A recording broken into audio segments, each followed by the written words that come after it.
Assalamualaikum warahmatullahi wabarakatuh, teman-temanku semuanya. Masih ingin sembuh dari GERD anxiety? Kita awali dulu ya teman-teman dengan memulai pertemanan dengan cara tekan tombol subscribe ya teman-teman ya, dan tekan tombol lonceng agar kamu mendapatkan pemberitahuan notifikasi terbaru, video terbaru dari saya. Oke, ayo buruan dipencet. Nah, oke teman-teman, sekarang ini saya lagi OTW menuju ke suatu kota. Jadi kesempatan nggak apa-apa ya teman-teman ya. Saya sedikit lah berbagi tips ya ke kamu, menjawab pertanyaan yang kebetulan kemarin ada yang nanya ke saya. Saya sebenarnya sudah ada video saya kemarin itu, mungkin saya lebih penjelasannya itu mungkin lebih ke umum ya. Jadi ini yang saya bahas adalah sesuai pertanyaan yang kamu ajukan ke saya, apa namanya itu, tanda perubahan fisik kita sembuh dari GERD anxiety ya. Ini kalau yang saya alami ya teman-teman ya, dan apa namanya, orang yang melihat saya ya, perubahan di diri saya ya. Jadi yang pertama itu adalah postur tubuh. Jadi postur tubuh itu kita jalannya sudah kembali normal. Jadi seperti itu teman-teman ya.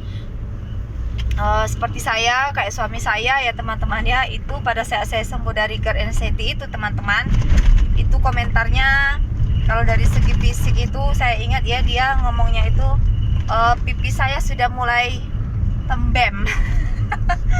Tembem ya Pak ya, tembem bukan tembem ya, tembem. Jadi perubahan fisiknya seperti itu. Jadi pipi sudah mulai berisi ya. Terus kalau kamu ngaca itu ya, mukanya sudah nggak kusam ya.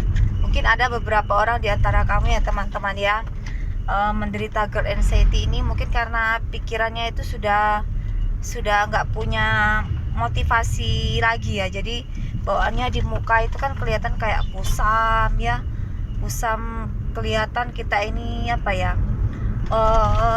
terlalu banyak ya memikirkan hal-hal negatif tadi ya. Jadi seperti itu. Jadi yang pertama adalah postur tubuh kita yang biasanya jalannya itu kelihatan kayak orang ketakutan, jadi kembali normal. Terus muka ya, wajah nggak kusam, sudah kelihatan tidak kusam, sudah seger lah ya. Terus udah pipinya sudah kelihatan tembem ya. Terus dari badan sudah mulai berisi, sudah mulai naik lah timbangan berat badannya ya. Tapi itu pelan-pelan ya teman-teman ya.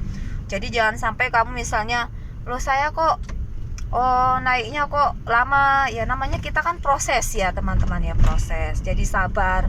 Jadi jangan apa-apa itu apa ya, misalnya saya kok nggak kayak gini, kok nggak kayak gini, kok nggak sama dengan misalnya apa yang saya sampaikan, terus kamu langsung mikir lagi yang macam-macam ya. Karena setiap orang itu kan beda-beda. Ada memang orang yang misalnya makan banyak pun ya dia nggak gemuk-gemuk, jadi seperti itu ya. Jadi di badan itu kamu kerasa kayak lebih apa ya, jadi lebih ringan lah, lebih rileks seperti itu ya. Jadi fisiknya seperti, jadi badan lebih berisi. Terus rambutnya, kalau saya dulu ya teman-temannya waktu menderita GERD anxiety ini ya, itu rambutnya banyak yang rontok teman-teman ya. Jadi rambutnya sudah mulai nggak rontok ya. Terus apa lagi ya, mungkin secara garis besarnya itu ya teman-teman ya. Dari perubahan fisik yang kelihatan itu, yang pertanda kita sembuh dari si anxiety ini ya. Jadi itu yang kelihatan itu tadi, seperti itu. Yang penting intinya ya teman-teman ya, kalau kamu misalnya pengen sembuh dari GERD anxiety ini, jangan misalnya apa-apa kumat sedikit kamu langsung pikirannya macam-macam ya, terus langsung nyari-nyari, tanya-tanya, terus ini kok kayak gini, kok rasanya kok kayak begini. Nggak usah terlalu apa ya, nggak usah terlalu dibawa sikit-sikit takut teman-teman. Jadi itu saya tahu ya teman-teman ya, memang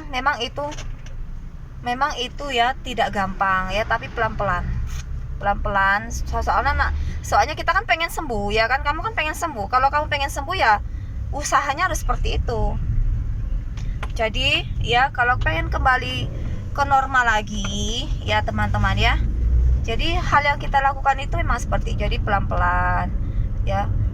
Misalnya ada di antara kamu yang ngomong, tapi kok susah sekali ya, kok saya lama sembuhnya. Kamu nggak bisa menyamaratakan orang ya, karena ya anxiety ini kan sebenarnya itu yang kan diserang kan pikiran kita. Jadi misalnya kalau pikiran kamu sama pikiran orang yang satunya misalnya kamu lebih lebih sering memikirkan hal-hal negatif, otomatis ya kan tambah lama kalau kamu nggak bisa menekan pikiranmu itu. Terus saja jadi seperti itu. Jadi bisa cari teman.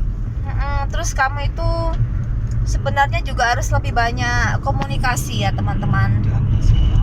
Terus kalau kamu punya pasangan ya sama pasangan kamu ya, terus sama orang tua kamu. Kalau kamu misalnya sendiri ya pasti pintar-pintar kamu lah gimana caranya. Kalau saya dulu itu ya teman-temannya, misalnya ya kalau saya kayak suami saya kerja, anak-anak saya sekolah, saya biasanya dulu kalau misalnya kadang-kadang kan suka muncul ya pikiran negatif itu kan, rasa kan kuat sekali ya, itu saya ambil buku, saya baca. Walaupun ya kalau kita baca buku itu sebenarnya kan pusing ya, tapi saya bacanya itu bukan kayak kita normal dulu. Kalau normal dulu kita kan bacanya kan cepet ya. Jadi ini saya cuman cara saya mengalihkan si pikiran negatif tadi dengan cara membaca, tapi membaca tentang yang saya baca dulu buku itu tentang ini ya, buku-buku ikhlas. Ada ya kalau kamu misalnya mungkin di antara kamu ada yang pernah baca buku tentang kuantum ikhlas, itu bagus loh teman-teman. Ya bagus untuk apa ya? Untuk memotivasi kita, terus memberikan banyak inspirasi juga ke kita. Jadi bagaimana caranya pada saat kita menghadapi masalah, terus ujian, ya kita di situ diajarkan gimana caranya kita itu harus ikhlas. Ya selain ikhlas kita juga pasrahkan semuanya sama Allah, seperti itu teman-teman. Walaupun saya dulu waktu menderita anxiety itu ya teman-temannya, saya membaca bukunya nggak banyak, paling ya satu, misalnya pada saat saya kumat saja saya baca itu untuk mengalihkan.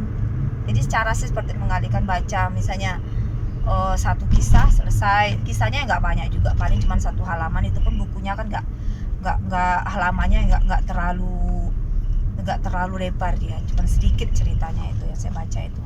Soalnya kan kalau baca lama-lama juga kan ya, kalau dulu itu kan kondisi belum normal ya, itu kan pusing ya kalau baca buku itu. Jadi seperti itu ya. Jadi yang saya alihkan dulu seperti itu.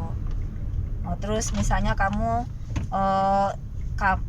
misalnya kalau kamu juga pernah ya misalnya tiba-tiba kumat, itu wajar teman-teman ya. Kak, saya sudah sembuh tapi kok kumat lagi, itu wajar seperti itu ya. Yang penting intinya kalau kamu sudah bisa mengontrol pikiran kamu tadi, ya itu paling kan cuma sekedar lewat saja, cemas ya, cemas biasa lah. Masa kalau kamu misalnya takut ya misalnya kalau cemas sedikit, terus namanya manusia pasti ada rasa cemas lah ya kan. Kalau manusia nggak punya rasa cemas, itu yang tambah menakutkan ya kan. Jadi seperti itu, kayak orang-orang di jalan yang apa ya, yang orang-orang itu loh, yang orang-orang gelandangan itu mereka kan nggak ada rasa cemas. Nah, jadi kita kan nggak seperti itu, namanya kita manusia ya, pasti ada rasa cemas. Dikontrol pikiran. Jadi usahakan ya pikiran itu yang paling harus bisa kamu jaga, kamu kontrol seperti itu. Ya ada juga yang tanya ke saya, Kak, saya ini kan asam lambungnya kan sudah normal, saya sudah periksa, terus GERD saya ini sudah bagus, tapi kok saya masih ketakutan, saya itu kok sensitif saya ini kok masih berlebihan ya. Karena kenapa ya teman-teman ya? Karena kalau misal walaupun lambung kamu bagus ya sudah sehat, tapi kalau pikiran kamu itu masih yang aneh-aneh ya sama saja. Jadi usahakan diimbangi ya. Oke teman-teman, sekian dulu ya video saya hari ini, semoga membantu ya. Jangan lupa di like dan share ya teman-teman ya. Oke, assalamualaikum warahmatullahi wabarakatuh. Dadah.